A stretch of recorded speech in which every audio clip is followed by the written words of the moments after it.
Hey y'all, here we are, episode 8 season 4, episode 8 of Insecure. Low-key happy, low-key the feels.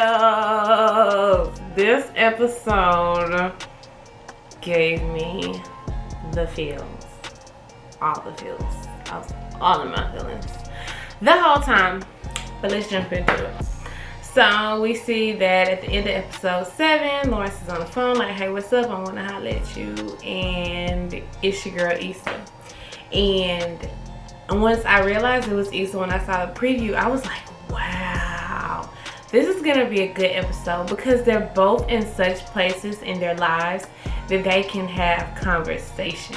You know, it wasn't going to be any pretension, any hostility. I just knew it. I knew it because he's doing so well and so is she. And I think that was really the crux of the fall of their relationship, is just both of them were like suffering in adult life, and that shit is not fun. Just like this episode is called Low-Key Happy Unhappiness. Oh my God. Especially like when it's professional and in your personal life and your love life you're not happy. Cha. Woo, he lucky all she did was cheat. So Issa's typical Issa, typical awkward black girl. She pull up in the spot looking all cute in her red top and the bitch fall.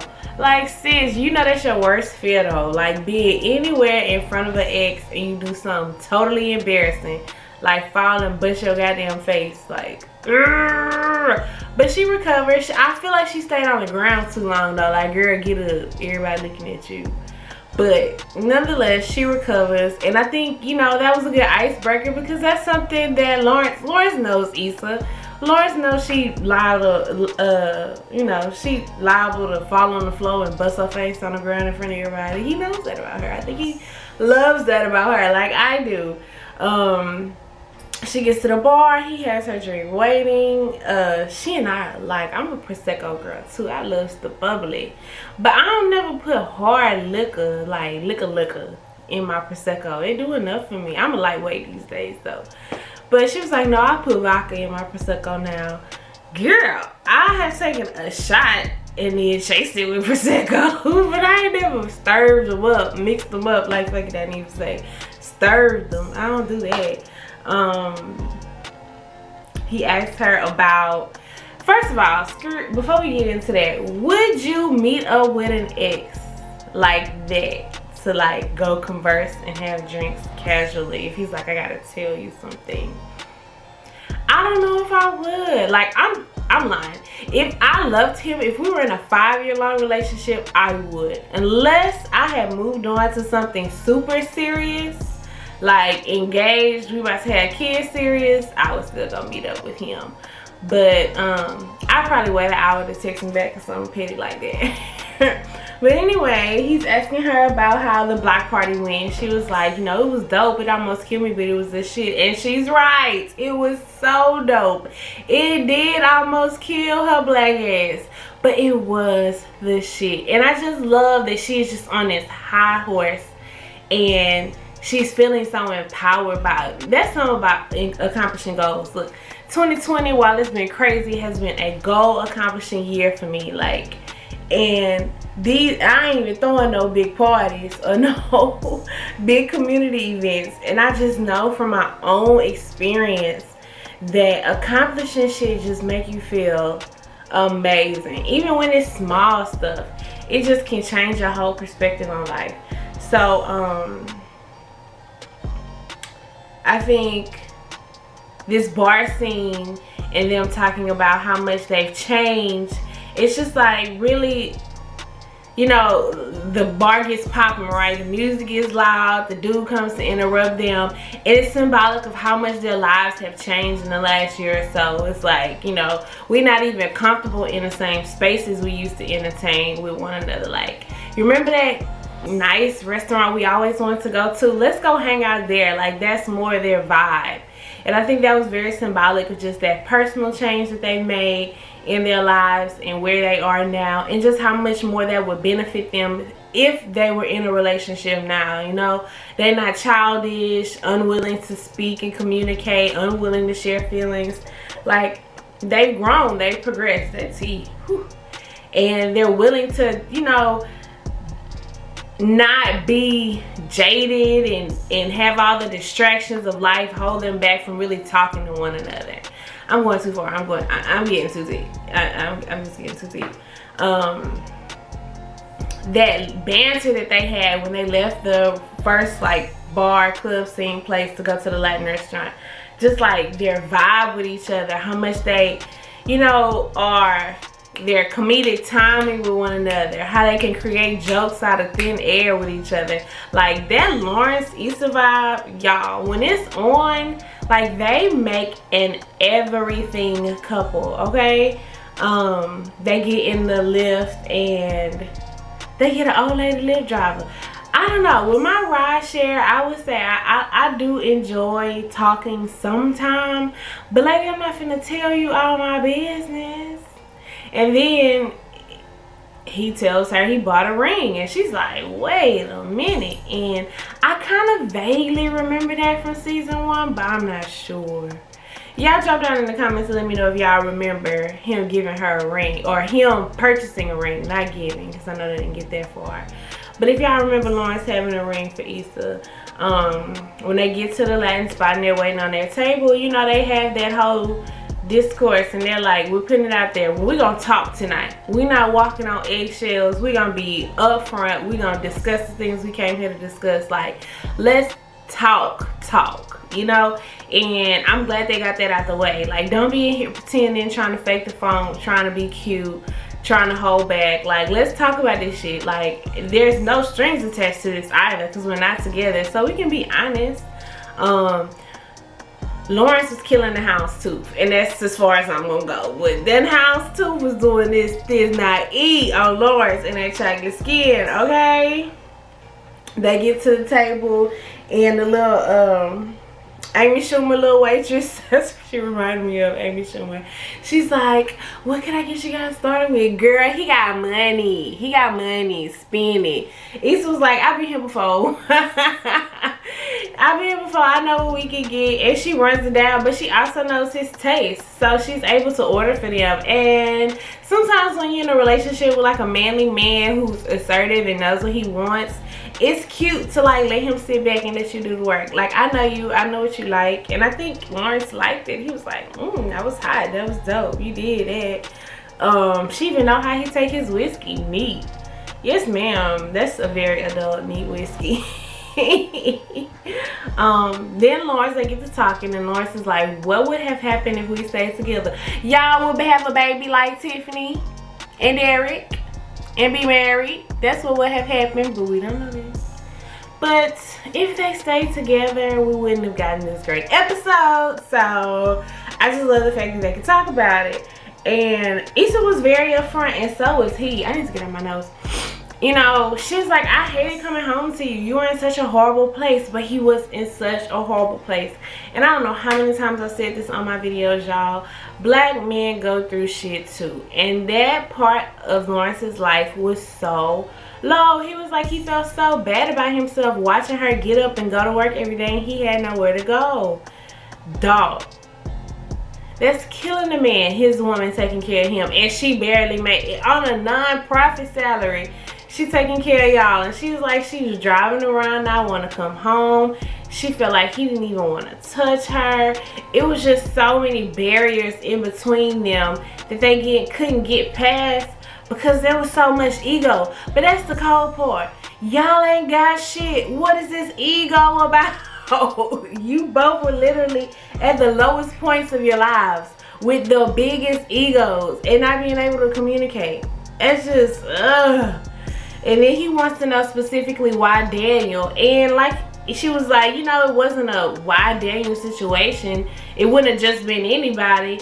But he was giving her attention. And for women, that's everything. Attention is everything. And I'm kind of like a little different though. Because while I love attention, sometimes too much attention is a put off for me. But I do want to be seen and wanted and cared about, you know. It's just my love language is a little different. It doesn't have to be overt and excessive for me, but this shit ain't about me. But what she was saying was, you know, exactly how she felt. And Daniel was. Like, he was interested. He was hyping her up about rapping and shit. And, like, she's no rapper.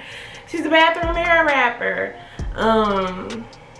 They're talking about it. And they're going on. And he tells her about the ring. And he's like, so you realize you ain't shit, right? And it's like, while she wasn't because she cheated. And ethically and morally, that's the wrong thing to do. It's like, bruh, you forced me out the door. Like, you put me on the D, basically. What was I supposed to do? It was just a good conversation for them to have and just get it out and put it out on the Latin cuisine table. And then she comes back with buying the shit now. And the cold part is she don't even have her next step lined up. But she feels so good. I'm so glad about this place that Issa is in with herself and how good she feels about herself. They did visit, we got a total rewind, why she not friends with Molly no more. And I'm so glad she did not let that overtake this opportunity to be with Lawrence. Like, we don't even have to talk about that shit. Good call, sis. So they finish up at the restaurant. Lawrence gets a text from Condola. And I was kind of like gonna label him a fuckboy right then. But I'm like, you know what? Breakups, until they're like finite, you still have communication. It's not like they were sexting or anything. So I was like, okay, he might not be an F-boy, but we gonna see. And then when they're outside of the restaurant waiting on their lift, here come Clarence from TSA. Boy, if you don't get your loud ass out of here, you a monster. But I think Lawrence handled it so well. And I think just for as awkward as Issa is, Lawrence is not. And he can make a joke of things and make shit, just take the pressure off of the situation. And they can move forward. They really have a good relationship balance. Especially when it comes to like their personalities and how they handle shit. Like when they're both healthy and in a good space, it works. So, I think Lawrence handled that like a G. His sense of humor was everything. Like, he was like, okay, I'll let you kiss on the cheek, bye. It just left her feeling like a dud. And that's the thing. She showed up to the date. So she's already that vulnerable one. She's in the vulnerable position. Because I gave you energy. And I could have kept my shit and be like, no, I'm not interested. We don't have nothing to talk about. So she was just like in that, she was hanging in the balance. It was like, if you walk away and say the date is over and I don't want the date to be over, I'm feeling like an idiot, you know? But of course he comes back and they go to Art Walk, and Art Walk was a vibe, you know? The fact that they have that banter when they was doing like the words that rhyme with torn, it was just like, it could not have been written any better, guys. And then I love when Issa's like, remember this used to be super sparse? That's so Issa. They start talking about happiness. And Issa tells Lawrence that she's on this new shit and that she's realized that happiness is a choice. Happiness is absolutely a choice. Happiness does not come from the outside. Happiness comes from within. You have to be able to continue to hold on to your joy despite anything that's going on externally. Happiness is very much so internal. And once you're able to, you know, control that energy and accept that, you can go so far emotionally, especially in growing and healing, when you realize that happiness comes from within. So she goes on and she asks him if he's happy, and they both are so goddamn happy, and I'm so damn happy about it. He talks about his career, how he's really happy being a team player, but people, when you have a really outgoing personality and you're intelligent, people will try to place on you that hat and that coat of being the leader all the time. Or you're a really great leader. And when you're built up in that from goddamn grade school, you feel like that's what you have to be in order to be successful. And not even just that. Any goals, or especially professional goals that you have in life as a young black person, you know, the bigger the title, the more empowered you are by your community around you. But if you say you just want to be a team player, people are looking at you as if there are never any Indians. Like, the chief can't work and command without his Indians. I'm just as important as the leader. I'm more important when I'm a great team player and I can help build team morale, and I can help support a vision and see it through to the end and be committed. Like, you're just as important as the leader on a project. And I think we should instill that in our children a lot more than we do. Like, everybody is not meant to lead, but if you can be a very good supporter and be in that supportive role and command it effectively, you are just as important. It was so many jewels in here about just growing up and being an adult and what happiness looks like. This low-key happy was that, goddamn it, that was it. Low-key happy. When Condola calls again, and I'm kind of feeling the way. I'm like, all right, see, we see you. But Issa is very much still a girlfriend. She looked at the screen, she knew that was Condola, and he's like, you know, she'll be alright, kinda. And I appreciate that. I'm here with you now. And that's what I hope Issa held on to. Girl, this is about you. This is not about her. They leave our walk, and he's like, yeah, I live around the corner from you. Stalker much? Why he know where she stay, but she don't know where he stay? So I feel like her riding in the lift with him and going to his place first was only fair. But then he invites her in. And y'all, when he invited her in, I knew she wasn't coming back out. The vibe was too strong. She wasn't coming out of that apartment, okay? He then came up. He got a cleaning lady. She said, oh, it's more than just Lysol wipes in here. Like, you really gotta clean. The linens, the drapes is steamed. Like, bro, you doing it. You doing it. And then we get an appearance from the couch, y'all. The couch was such a important character in season 1 for them. Because it was them trying to put a band-aid on a broken limb. You know, this shit just was not gonna work. Y'all were out of it. It was not what you wanted to be, and y'all were trying to continue to make it something about getting a new couch. And hey, couch, it was a really pretty emerald green couch though. Issa's like, before she leaves, can I use your bathroom? That's when you don't want to go home, sis.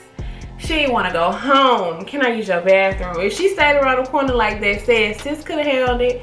But I need more time to think about this, and I'm not ready to go. And like they said, no eggshells.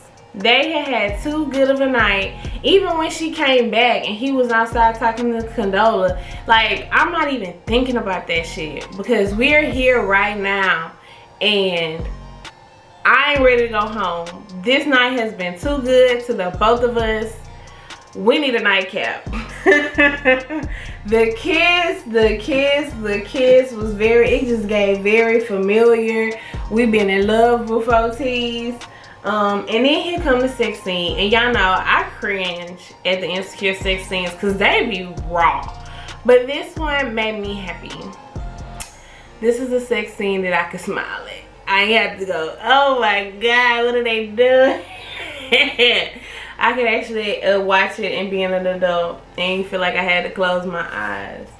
And she spends the night and she wakes up and she's like, I'm going home. Like, you ain't got to tell me to get out, none of that. I know when it's over, it's over. And just that walk home was legendary. It was not a walk of shame at all. Sis had that head held high in them red boots, okay?